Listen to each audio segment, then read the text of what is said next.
हमारे चैनल में आपका बहुत बहुत स्वागत है।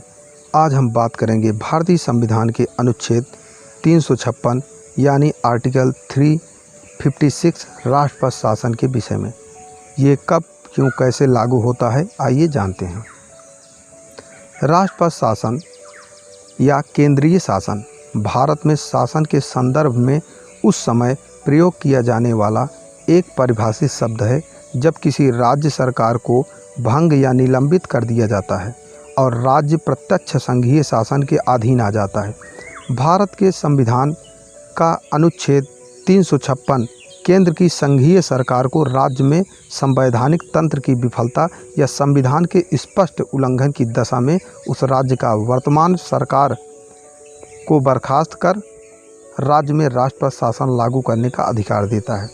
राष्ट्रपति शासन उस स्थिति में भी लागू होता है जब राज्य विधानसभा में किसी भी दल या गठबंधन को स्पष्ट बहुमत न हो। सत्तारूढ़ दल या केंद्रीय संघीय सरकार की सलाह पर राज्यपाल अपने विवेक पर सदन को भंग कर सकते हैं यदि सदन में किसी पार्टी या गठबंधन के पास स्पष्ट बहुमत न हो।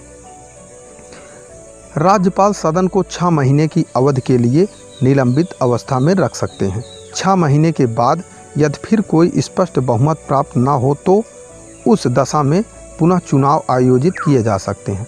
अधिकतम 3 वर्षों तक इसे बढ़ाया जा सकता है।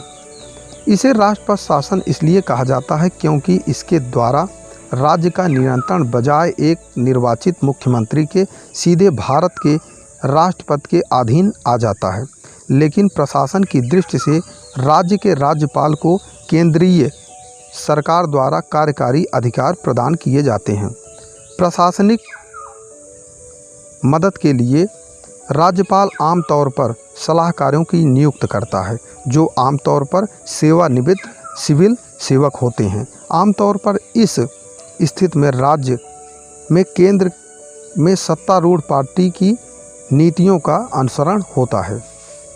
अनुच्छेद 356 केंद्र सरकार को किसी राज्य को बर्खास्त करने और राष्ट्रपति शासन लागू करने की अनुमति उस अवस्था में देता है जब राज्य का संवैधानिक तंत्र पूरी तरह विफल हो जाता है। यह अनुच्छेद एक साधन है जो केंद्र सरकार को किसी नागरिक अशांति जैसे कि दंगे जिससे निपटने में राज्य सरकार विफल हो रही हो की दशा में किसी राज्य सरकार पर अपना अधिकार स्थापित करने में सक्षम बनाता है ताकि वे नागरिक अशांति के कारणों का निवारण कर सकें। राष्ट्रपति शासन के आलोचकों का तर्क है कि अधिकतर समय इसे राज्य में राजनैतिक विरोधियों की सरकार को बर्खास्त करने के लिए एक बहाने के तौर पर इस्तेमाल किया जाता है।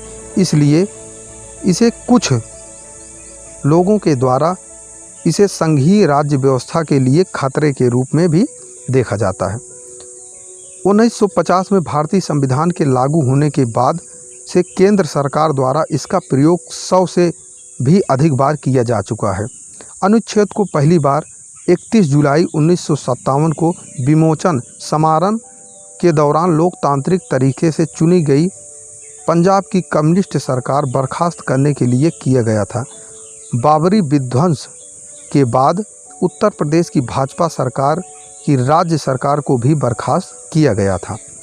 अतः हम कह सकते हैं कि राष्ट्रपति शासन राज्य में तभी लागू किया जाता है जब राज्य विधानसभा में किसी दल या गठबंधन को स्पष्ट बहुमत न हो या राज्य का संवैधानिक तंत्र विफल हो गया हो या राज्य में संविधान का स्पष्ट उल्लंघन हो रहा हो।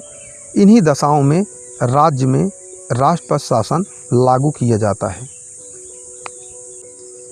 वीडियो अच्छा लगे तो चैनल को लाइक, सब्सक्राइब और बेल आइकन को ज़रूर दबाएं।